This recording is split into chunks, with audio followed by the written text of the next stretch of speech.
Welcome to Community Conversations. This is Vicki Soule from Treasure Coast Community Health, and every week we look for interesting guests to bring you pertinent information that is timely and helpful. We think of it as a stress reducer. So this week we've asked Leslie Swan, the Supervisor of Elections, to come in and give us some helpful hints as we get closer to the primaries. Welcome, Leslie. Hi, Vicki. How are you? Thank you for having me. Well, I know that it is tough to get out timely information. Not because we don't try, but people have so much bombarding their ears these days that it really has to sometimes be heard again. So this is an opportunity to tell people what to do, how to do it, and especially the time frames, because that's very important in what you are doing.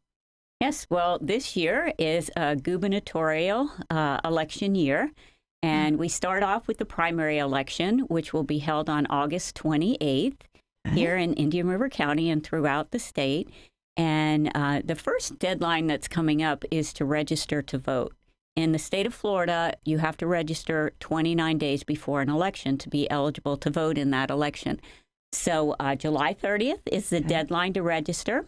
And you can either register on paper, but what happened last October, the legislature had passed a law, and October 1st, it went into effect that the state of Florida now has online voter registration. Yahoo! Yes, which makes it so convenient for people to register to vote. And it really helps us out because sometimes it's interesting trying to decipher people's handwriting. I'll bet. And if they type it in themselves, then it makes it so much easier for us. Awesome. So is there a particular website that they should go to? Yes, you can go to voteindianriver.com, our website, and just press register to vote, and it will prompt you along the way.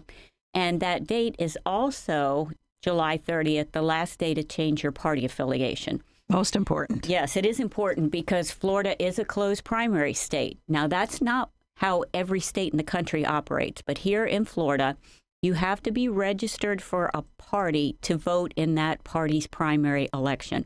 And that gets confusing sometimes when people go to the poll. So July 30th is the last day to change your party affiliation. Now, people change it right before the election. Then when the election's over, they go back and change it again. You can change it as frequently as you'd like. Because if you have no party affiliation, you cannot vote in the primaries. Yes. Is that correct? No. Oh, good. I'm glad you fixed me. For a primary election, we have 3 different ballots. Okay. As of this election, we have a Republican ballot, a Democrat ballot, and a nonpartisan ballot.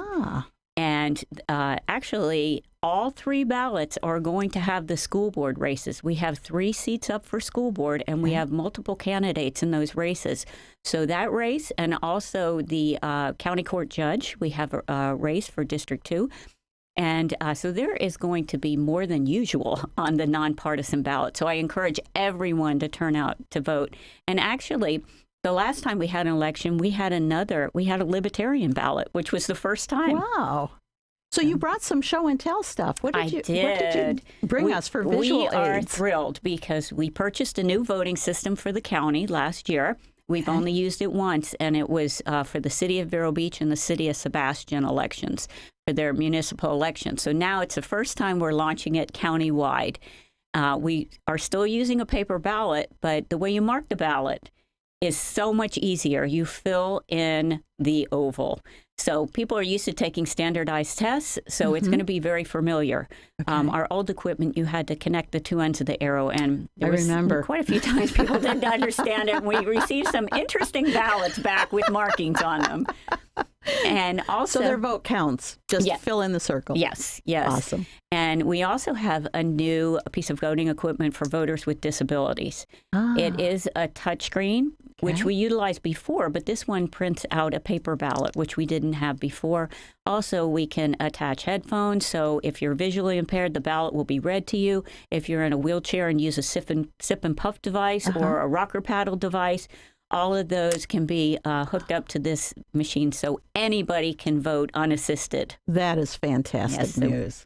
We are thrilled about that. So if anybody has any questions or concerns, again, can they get a hold of you at the office or Vote IRC? Is that a mailbox? It's voteindianriver.com. On our website, we have videos on how the equipment operates, so they can view it ahead of time. They can come into our office and have a demonstration. We will even go out into the public and bring the equipment there so people can try it out. That's fantastic. Thank you so much for coming by today and giving us this really important and very pertinent information, Leslie. Oh, thank you, Vicki. And don't forget to vote on August 28th. Mark your calendars.